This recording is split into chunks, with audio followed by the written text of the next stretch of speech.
Going on, family? It's Dr. Tartt. Welcome to Heart with Dr. Tartt. Something I'm doing that's new for you, the community, because, a lot of times we think about, relationships. I want to be in good relationships. How many of you want to be in good relationships, but you're trying to figure out why do I always get into these dead end relationships? If that's you, do I have a show for you tonight? We're going to talk about how to get in good relationships. So we're talking about how to rewire or rewrite or redo your relationship. So whether you're in a relationship right now that needs to be better, or whether you are trying to exit a relationship that's toxic to get into one better, or in the past, you have struggled to find the right partner. Today's show is for you. All right. So let's dive in. I'm excited that you're here today. Let me go ahead and open up in prayer. Lord God, I ask and pray that you bless this, that you allow this to be able to bless your people, no matter when they see this, how they see this. I ask and pray that you allow them to be able to take control of their relationships and get practical tips for how to get out of dead end relationships, or how to make a relationship that could have some potential to be great if only their partner would listen and make some changes, Lord. This is for them. I ask and pray that you bless it and you allow me to be a great teacher. These things we ask in Jesus' name. Amen. All right. So I don't have an opportunity to go live with you all very often, but I'm going to do more of it. I am excited about it. Let's talk about making relationships great, fam. Let's do it. Let's do it. All right. So, first of all, welcome to Heart with Dr. Tartt. We're talking about how to rewrite your relationships, how to rewrite them, right? How to make them better. All right, how to go from dysfunction to something that's actually amazing. Amazing. For those of you that don't know me, I'm a Christian clinical psychologist. I've been doing this for close to 22 years now. 22 years, graduate at Morehouse, graduate at University of Michigan, go blue, right? I mean, psychologist for a lot of different media outlets. And I'm just excited about the territory that God has provided for me. So you can check the stats out, and YouTube channel, of course, is booming. I'm going to contribute more to it because I have to serve my people, right? So that's me. I love teaching. I love talking, right? So smash those likes and subscribe if you want more videos about relationships, about mental health and wellness. But let's dive into it. Let's dive into it right now. Have you ever felt like you were stuck in a relationship or even a marriage and you had to wonder, is it me? Like, is it me? Am I the one in this relationship that's struggling? Right? Like, is it me? Why me? Let's look at it like this. All right. Um, Actually, I think I like this view. You know, is it me? There we go. Is it me? Have you ever felt stuck? Like, why am I in this relationship when I know I'm not happy? Right? Why do I do this to myself? Why do I put myself in these situations again and again? Is there something wrong with me that I do this to myself? It's like if it's 9 good men, I'm gonna pick the bad one. If it's 5, good women, I'm gonna pick the one that's not gonna be good to me. Like, am I the problem? Like, and I'm gonna be transparent. I'm gonna be transparent. I was dating a young lady many years ago, and my friends told me she is not for you.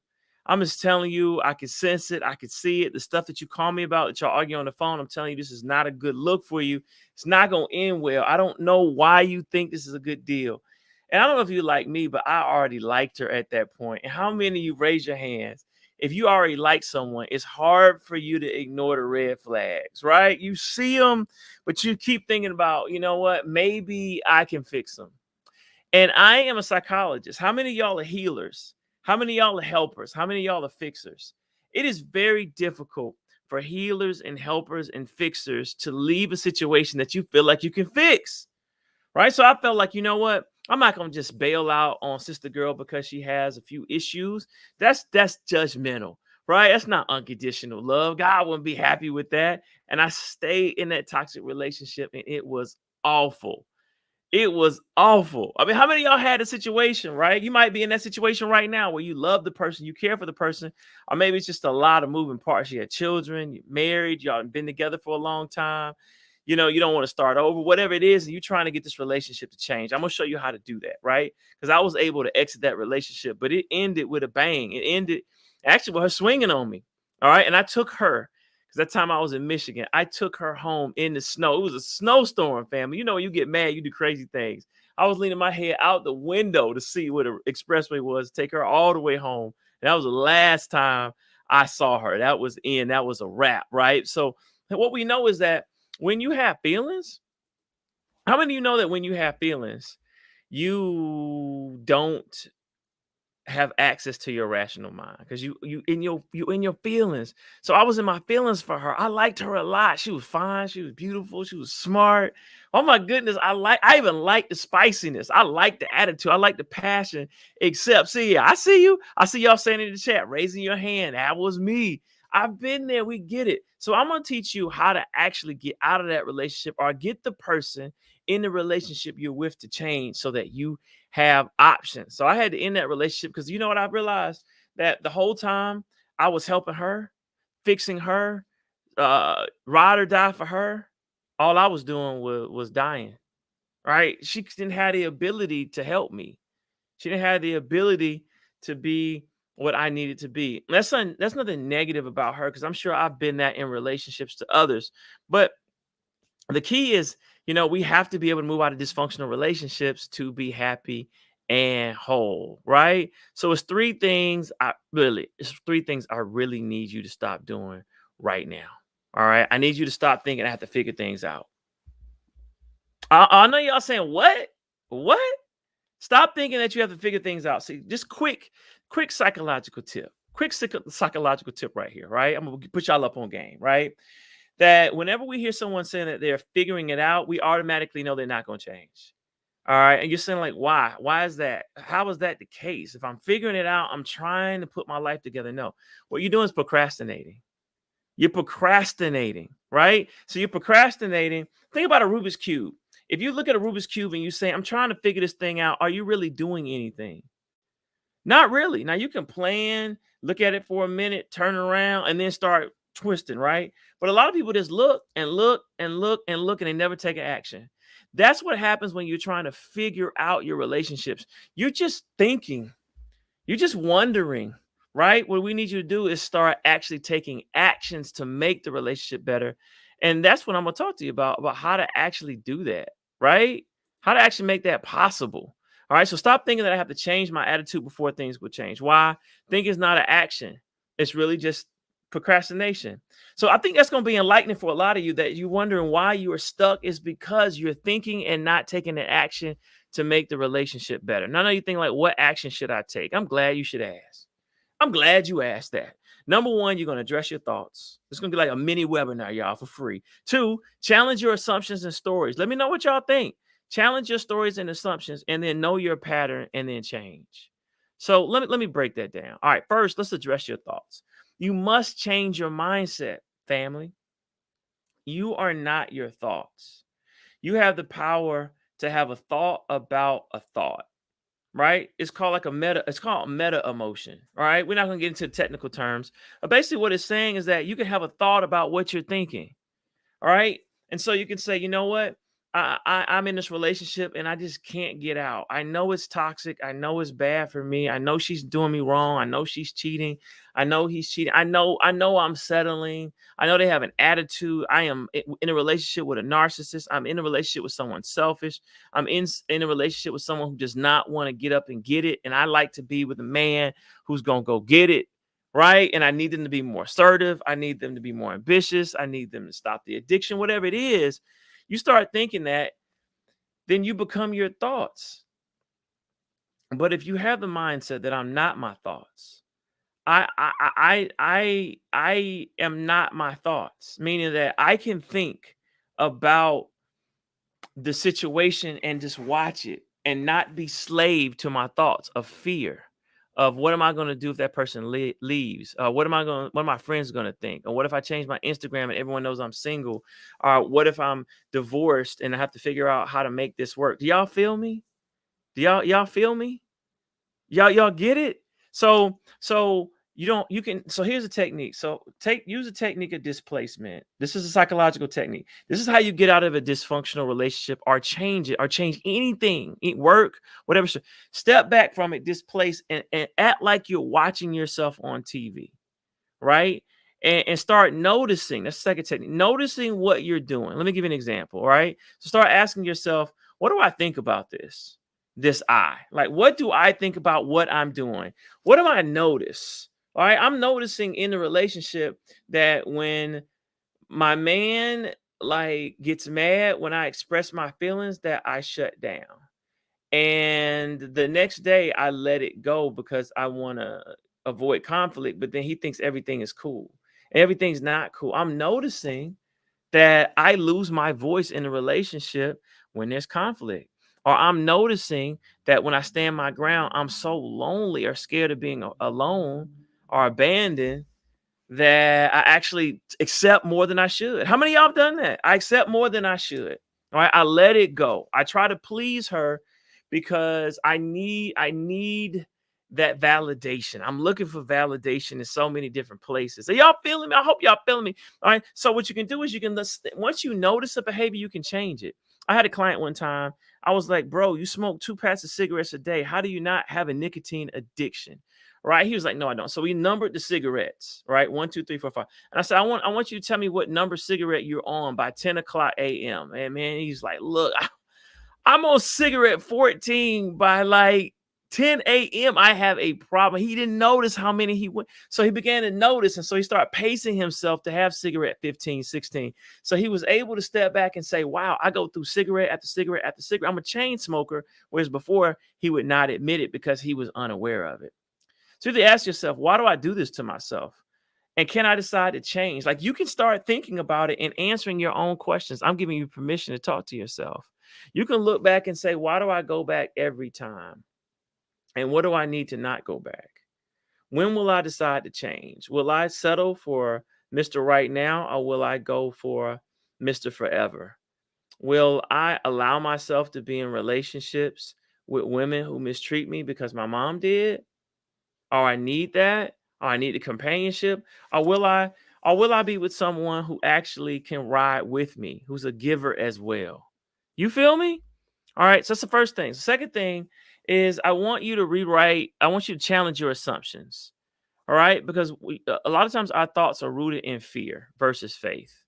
All right. Ask yourself, is the story like accurate for the situation? So what do I mean by that? All right. So a lot of times we think like, all right, if I say something to my husband, how many times you said something to your husband and you're like, all he's gonna do is get mad, he's gonna get drunk, he's gonna go upstairs, he's gonna be upset, gonna argue with me. And so therefore, if I say something, I'm gonna make the relationship worse. Is that true? Is that real? So now I know you say, yeah, it's real. It happened. I'm not making this stuff up, right? I'm not making this stuff up. It's real. All right. But what if you think differently? What if there's a way for you to be able to communicate and say something to where the perception changes? Like you look at this picture, is it a 6 or is it a 9? Right? We're both looking at the same thing, but we see it differently. I see the front of the house, you see the back of the house. Right? So what can I do? Right? Is this story accurate? It's like, am I really someone who, because I couldn't make the last relationship work or because my dad wasn't there, am I really someone who has to settle for someone who doesn't see me, doesn't feel me, doesn't make accommodations for me, does not anticipate my needs? Is that really true? Is the story I'm telling myself because I did not have a strong attachment with my dad, or my dad cheated on my mom, or I didn't have this relationship with my mom, or I'm 5'5" and I should be 6 feet, or I should look this way? All these stories we tell ourselves as to why we're inadequate. Is it real? So challenge your assumptions, because there's someone that looks like you with the same history, right? With the same profile that's in a healthy relationship, right? Look at LeBron James. He's in a relationship with Savannah. I don't think his dad taught him how to be a father, how to be a husband, and he's the king of basketball. I don't think his dad played basketball nor helped him. I'm just keeping it real. Oprah Winfrey did not have functional parents. She's on record for that. And she's a billionaire, right? Her parents were not millionaires. They probably weren't 100,000aires. She challenge your assumptions. Tyler Perry did not come from a TV movie background, right? Les Brown's parents weren't there. His grandma, Mammy Brown, had to raise him. He became a motivational speaker and he stuttered. You know what I'm saying? Challenge the assumptions. Someone said, hi, Dr. Tartt, what should I do when I express my feelings to my husband when he does things that bothers me, but there's no change behavior? This has been happening for years. How can I change? I'm gonna tell you. We're about to get to that. That's gonna be the third step. I'm gonna tell you how to do. I'm put you on game. Ask your questions, put them in the chat. That's what I'm here for, to serve. Matter of fact, I'm gonna do just a live. Sometimes I'm just gonna do live Q&A. You just type your questions. I'm gonna answer them. I'm not gonna call you out. That's your business. I'm just gonna tell you what it is. All right. So, first of all, first thing you want to do is you want to have necessary conflict. All conflict's not bad conflict, right? Sometimes you have to have conflict. There are healthy marriages that have necessary conflict, right? When my wife wanted to have a third child, we had necessary conflict because there were some negotiations that need to be had, right? I was like, we're gonna do this. This is some things that I need on my behalf, right? There's some things that I need you to do for me. If I'm gonna honor your dream, here's some dreams that I have, right? There was necessary conflict, right? We didn't see eye to eye on that. That is gonna happen. You're not gonna be married to your clone. They're not gonna think like you all the time. It's not real. Healthy marriages and relationships, they disagree. But the key is, can you work through it? Can you have necessary conflict? Can I rewrite this? So what if you say, look, this doesn't work for me, babe. This doesn't work for me. Right? So like, you say you apologize, you say you're going to change, but you don't change. It doesn't work for me. So therefore, I'm not going to cook.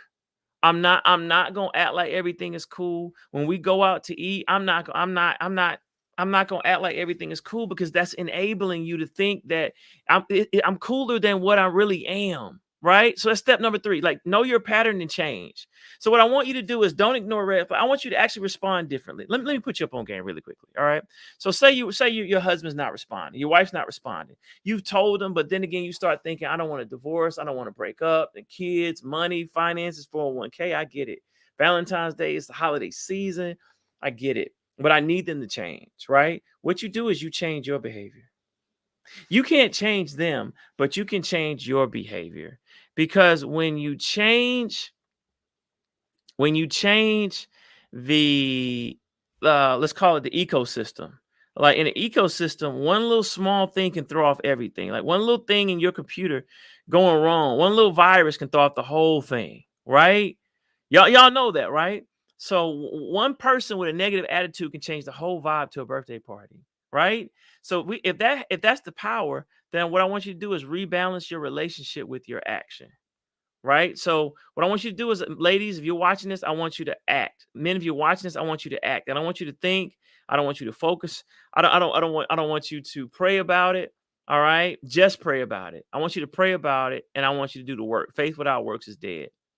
Right? So here's what I want you to do. All right. So say your husband, you say, babe, I want to go on a date. I'm tired of you, rubbing on my leg. I saw a video where Offset, who's the husband of Cardi B, woke up in the middle of the night, 3 o'clock in the morning, to make love, and she wasn't having it. Right. And it opened up a really real conversation about what the role is of a wife, and can husbands ask for it on demand, right? It's a good debate, right? And so, I'm not talking about Cardi being Offset. I just gave an example. Like, so say that's the situation that you're going through. Like, you feel like if your husband or your man wants something, you have to do it. But when you ask for things, they're like, no, right? And you're like, ooh, what is that? So say you're asking your husband for a date, right? I want to go on a date. I don't want it to always have to have sex on demand, without romance, without intimacy, without quality time, without anticipation, without really dope dates that you thought of and pre-planned. All right. But you keep asking your husband for a date. He's like, no, we don't have the money. I don't feel like doing it. I'm tired. But then he's asking for sex. You know what you should do? I'm just giving you advice. I'm not. Hey, listen. I am a professional, but I'm telling you to do this at your own discretion. So I want you to get the spirit of what I'm saying, and then remix it, pray about it, and do it your way. Does that make sense? Because I know a lot of your husbands will be like, let me see this video Dr. Tartt had.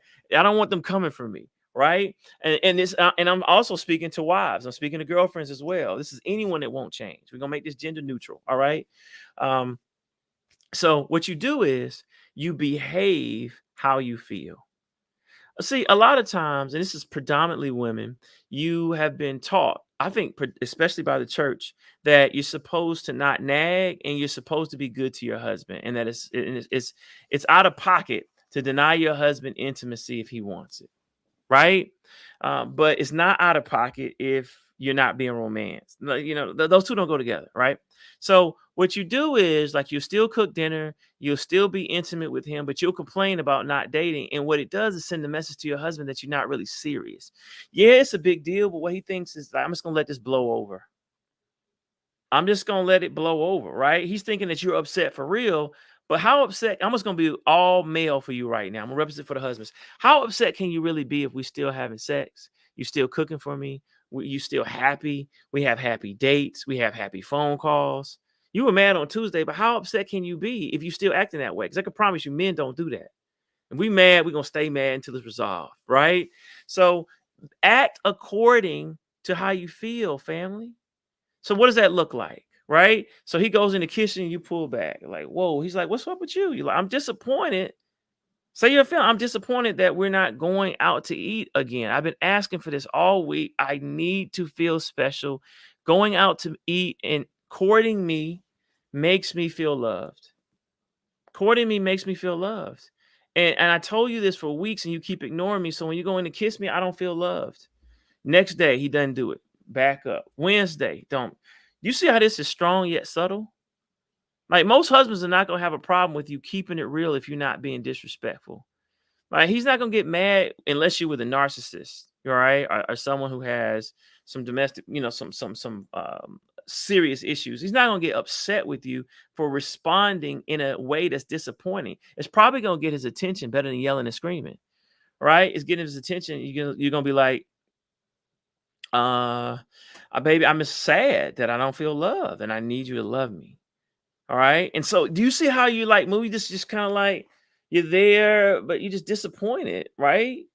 He goes to tap you on the leg, like, baby, I love you, but I don't feel loved. I don't feel cared for you. I know you go to work.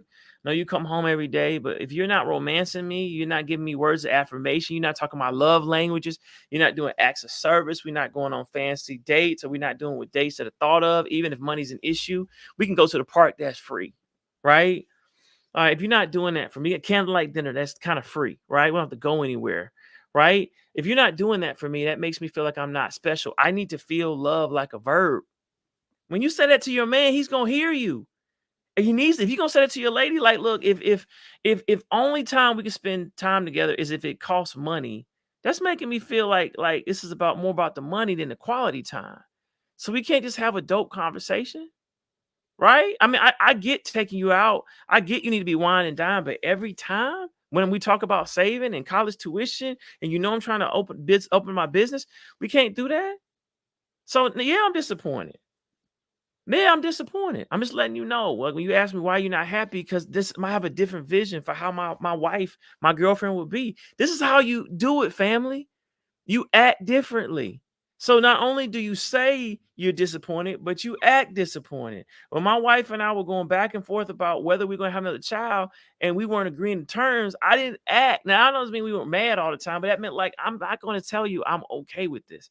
Let's negotiate. Let's go see a counselor ourselves and let's mediate on how to, because I'm not anti-kid. I'm anti-working until I'm 65, 70. Y'all feel me, fam? I'm anti that. If we can work on that plan, we can really get serious about this super investing. And we can seriously talk about some crypto. And we can talk about some Forex. We can talk about some day trading. And we can talk about some really aggressive investments with some wise counsel. If you're willing to do that, right? And we can talk about what you bring to the table and what I bring to the table so I can be a present father and not having to work all the time. Let's keep it 100. Let's keep it a buck. I'm with it. And Sister Girl was with it. So do you get what I'm saying? That's how you do it. That's how you do it, fam. Right? Because when you rebalance, if you dance differently, they dance differently. They dance differently. That's what it's all about. Because you may not be able to change them, but you can change the way they dance by you dancing differently. If they're going right, you go left. If they go right fast, you go right slowly. Let's go to the pace and be like, what you doing? Now you're able to have a conversation. That's called good conflict. Does that make sense? That's how you do it. That's how you rewrite your relationship. That's going to free someone right then and there. You don't have to yell and scream and flip over tables and cheat and Instagram text subliminal messages. And act out and not speak for 3 days and argue and put your hands on one another. Just simply behave how you feel that you're just disappointed. As a man, you can just say, hey, this is just not what I had in mind for my wife when it came to support. support. And I'm sorry that when you come to hug me, that I pull back a little bit because you hug me, but then 5 minutes later, you talking about what I'm not. I don't even know whether to believe the hug. Because what's it going to be followed by? Y'all, I'm keeping it 100 with y'all because so many people. So get out of this. I'm thinking about the relationship and get into action. Let me answer some of these questions, y'all, because I love them. All right. So next question is like, what if your significant other struggles with mental health like PTSD? All right. And I'll generalize this. This is not only goes for PTSD. This goes for sex addiction, drug addiction, alcohol addiction, right? Workaholic. This goes. Whenever your husband or your spouse brings in a problem that's theirs, it cannot be in the marriage. You cannot be married to PTSD and your husband. You cannot be married to sex addiction and your wife. You cannot be married to alcohol and drug addiction and your partner. Right. So what you do is you say, you're going to have to go get that addressed individually. You're going to have to go get treatment for PTSD so you don't bring the PTSD into our marriage without working on it. Does that make sense? Don't bring the PTSD. So I get it. You're a police officer. You're a firefighter. You're a military. I get it. You're a paramedic. Whatever it is, you've been traumatized in life. Real bad things have happened. Research shows 1 in 3 have been traumatized at some point with a major trauma. Hey, it's real. I need you to go address that in counseling so that you don't bring that trauma into our house. Now, I'm with it. Now, that's not saying I'm not going to rock with you, that I'm not going to work through this, but I'm not going to just do this and you're not getting treatment, right? And I'm not going to be married to alcoholism. You're going to have to go to AA. You're going to have to go to SA, NA. You're going to have to go do one of them A's. You're going to have to take care of yourself, right? You're going to go get treatment for sex addiction so that I'm not having to deal with this in a relationship. It's killing me. So what you do is you simply say it. So they may say, I don't trust people. I'm not crazy. I don't want to go. Guess what you do? Act disappointed for 14 days in a row until they go. Like, babe, why are you acting this way? Why are you not talking? Baby, I really need you to go get treatment for PTSD. You wake up in the middle of the night screaming. When we have a disagreement, you get heated and triggered. That triggers me. It's not working for me, babe. I'm sorry. The kids don't need to see it. It's not good for you. I'm concerned for you, and I definitely want better for myself. I've dealt with this for long enough. I'm sorry, babe. I'm not going to change my mind. You know this is the right thing for you to do. Find the right counselor for you, and go get the support that you need. That's how you do it. You stay right there. So you be like, if he keeps dancing right, you stay to the left. That's called necessary conflict. And I can't tell you how many husbands have said, that's what I needed. I needed my wife to stand her ground and be like, yo, this is not working for me to say, all right.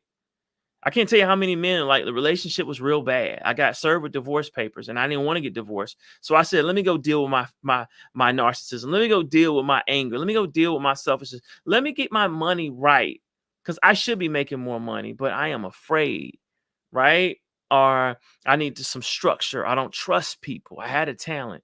I can tell you how many men are like, thank you, right? When they were able to move differently, when the wife was like, my husband does work hard. And I'd say more about what he doesn't do than what he does. Maybe he would hear me on some of the criticisms if I appreciated him more verbally. Right? And all the man did was like 7 days, fasted, prayed, like, look, I'm not letting this go. I mean, this is important to me. How you talk to me is important, fam. Right? How you talk to me is important. I'm just keeping it real.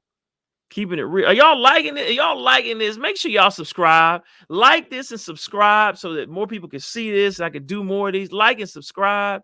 Let's make it happen. All right, let me answer these questions. All right, let me go back. All right. All right, another one is will do. Yeah. Someone says my husband. Now, with us, I would never thought about that. I'm working on changing my own behavior and I'll pray about it. Absolutely. So faith without works is dead. So prayer gives you the strategy. Prayer tells you, all right, this is what you need to do. This is your husband. This is your wife. This is your girlfriend. This is your partner, right? This is how you need to move. That's the purpose of being in prayer. But you also have to be in action. Thinking about the action you want to take and taking no action is nothing. It's just procrastinating. My pastor, Bishop Bronner, says work will work when wishing won't. The 6 W's. Work will work when wishing won't. So faith without works is dead. So move. You're going to find that a lot of your relationships are going to change when you change them with action. We think thinking is an action, but really it's not. If you think about going to the gym, are you losing weight? No. If you think about a better diet and don't change your diet, is that saving your life? No. If you think about being a better lover and you never read a book or figure out ways to have more stamina or ways to be able to get yourself to the promised land, learning your body as a woman, if you just think about it and never read a book, never go to sexual intimacy coaching, that's a real thing. Are you gonna get any better? No, it's nothing. It's just procrastination. If you don't get anything else, I want you to get that. All right. Thinking is nothing. That's different from planning, because planning is like, let me get my all right, now let me go. All right. So change your actions and you're going to change the relationship, but you can't be afraid of conflict. Conflict is good. Necessary conflict is good. My wife would be like, babe, we have not gone on a date in 3 weeks. I'm like, yes, we have. We just went on a date. We just went Chick-fil-A the other day. She was like, don't even insult me like that. I was like, are you serious right now? I'm working. I'm doing all this. You know I'm trying to do this. She's like, babe, you know what I like? You know my love language. She's going to keep that same attitude. My wife's from Inglewood, California, y'all. She's going to keep that same energy until she goes on a date, because she's telling me this is important to me. I see her. All right. And regardless of what I'm thinking, I see her and I act like I see her. And that's the influence. Just quick little timeout. I'm gonna give y'all a nugget. Number one quality you're looking for in a husband is influenceability. If you're looking for the number one green flag of a husband, it's influenceability. How influenceable is he? Not is he a do boy. You're not gonna respect that, and he's not gonna go for that. You're not gonna be able to call him daddy and zaddy if you can tell him what to do all the time. You want him to sometimes just be like, look, pack a bag. I'll tell you where we're going. Look, dress nice, well read. We're going to a nice restaurant. Sometimes you want that. Let's be honest. Sometimes you want that, right? But he needs to be influenceable. He needs to be influenceable. He needs to be able to listen to what you say, consider it, marinate, taste and see that the Lord is good. Taste and see. He who findeth a wife findeth a good thing and gains favor in the Lord. Is what my wife telling me a good thing for our marriage, for our relationship, for our children, for my health? Should I be eating steak all the time? Should I be drinking alcohol all the time? Let me consider it. So a man that is influenceable, that's a keeper. All right. Narcissists can't do that. Narcissists can only think about what's in it for them. Trump is incapable of having empathy for anyone else. He can't do it. Ain't gonna be able to do it. So if you're in a relationship with a true narcissist, you actually have very little hope, because narcissists are the most difficult to treat. That's different with someone who has narcissistic traits. See, someone that has narcissistic traits, just forget the technical. If someone that can actually change their ways, you can actually bring up, you're a little self-absorbed, and they're like, really? And they're willing to explore it, and they don't believe it, but they'll look at the data and make changes. All right, bam, you have hope. But a true narcissist is going to try to gaslight you, make you feel like you're crazy, make it seem like it's your fault, because all they do is think about themselves. The relationship was really only about them and what you can do for them. And the minute you ask them to do something for you, and it's not in their best interest, a narcissist, a person who's self-absorbed, is not going to be able to do it. They failed at every relationship for that reason, and they're not going to succeed without intervention. And sometimes I'm going to keep it real. Psychologists don't even like treating narcissists. Right? Because all they're going to do is tell us how smart they are and how dumb I am. I'm being honest. If you know everything, why your relationship falling apart? I wouldn't go to a doctor and ask them their opinion and not listen. All right. I would say how I feel. I would, I go back and forth. I would give detail. Like, I'm not always the smartest person in the room in counseling. I don't know you better than you know yourself. But if I say something, consider it, and then say, I feel where you're coming from, but this is what I'm thinking. That's how it goes. That's what you want. That's what you want. All right. So someone says, how do you set those boundaries and not disrupt the atmosphere for children involved? Sometimes you have to upset the atmosphere. That's called enabling, right? Sometimes daddy has to be out of the house. Sometimes mommy has to be out of the house for a month. Sometimes it has to be separation in order for the relationship to be better. You want to give you a public example, because I never talk about my clients. Beyonc and Jay-Z.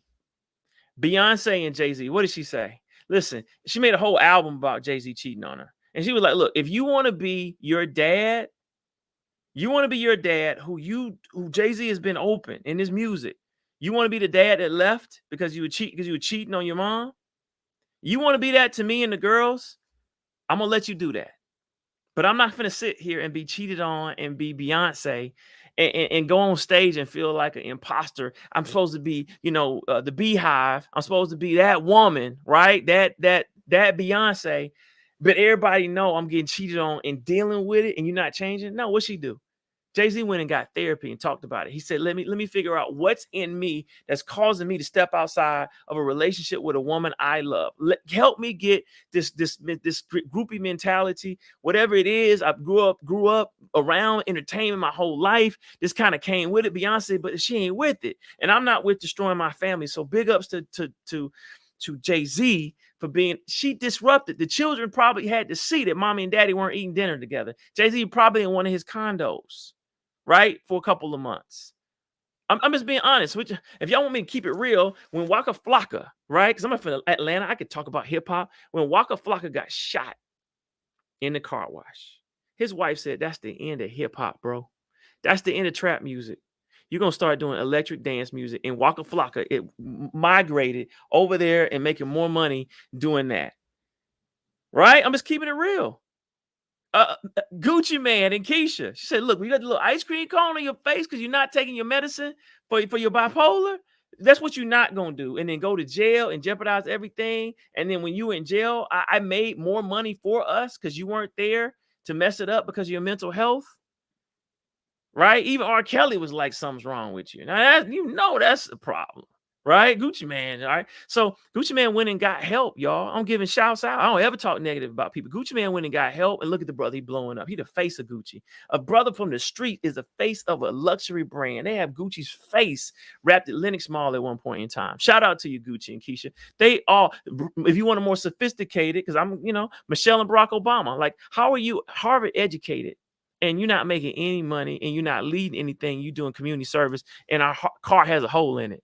Y'all read the book? You feel me? All of them had children. They disrupted the ecosystem. They didn't make it unhealthy, but what they showed their children is that you can stand your ground for a healthy relationship. Right? It's going to be healthy or it's going to be nothing. I'm not going to sit in dysfunction. So we can be together, but you're going to go get treatment for just sex addiction, cheating, your temper, shutting down. You're going to learn how to communicate. You're going to learn how to save. You're going to learn how to have fun, let your hair down. You're going to learn how to YOLO sometime. You only live once. We'll have some fun. You're going to learn that. You're going to learn how to be fat. You're going to learn how to talk and communicate, right? You're going to learn that. You're going to come back. We're going to have a good relationship. That's how you do it. All right. And the last one, someone says, how do you respond? How do you respond? Converse with your spouse when she gets angry too frequently. Many times I just back off rather than confront or continue. So I'm glad that a brother's talking about this because this is real. You think that women are only ones who have relationship stress? No. That's why I'm in this space doing this. We have relationship stress. Y'all stress us out too, right? So the way you do it is I'm just talking to you in the spirit. It's you have to move differently. Now you have to be calm, all right, because women really respect composure, right? This is something I learned older as an older man, that strength is not always angry. It's not always like dominant. You can't dominate your woman because otherwise you make her feel unsafe. And who protects her from you when you're supposed to be her protector? What happens when the protector is not the protector? That's a bad space for a woman to be in. Or if you're in a same-sex marriage, it's a bad space for you to be in with your partner, right? So what you want to do, my friend, is that you want to be composed, but your behavior has to change, right? So when she comes in to talk to you, she's like, "Why are you looking that way?" It's because when I talk to you, you get angry every time I say my feelings, and that's disrespectful to me. Well, if you can't handle it, you need to man up. All right, I'll talk to you later. There you go, leaving. Yeah, because if you can't talk to me with respect, you can't talk to me in a way that makes me like you say your feelings, but there's a better way for you to say your feelings than always trying to emasculate me or telling me because you gonna say it how you say it, but I don't like it. Like how are we in a relationship if you just gonna say it how you say it, but you don't care how I receive it? How are we in a relationship? You can't say it how you want to say it. Listen, my wife does not like cursing. I don't curse at my wife or around my wife. She feels like that's something she didn't grow up around. I don't curse that much anyway, except maybe during the Falcons game. But she doesn't like it. So I was like, look, baby, it doesn't matter if I'm cursing, it's not like I'm cursing at you. Said, I don't like it. I find it offensive. I don't curse.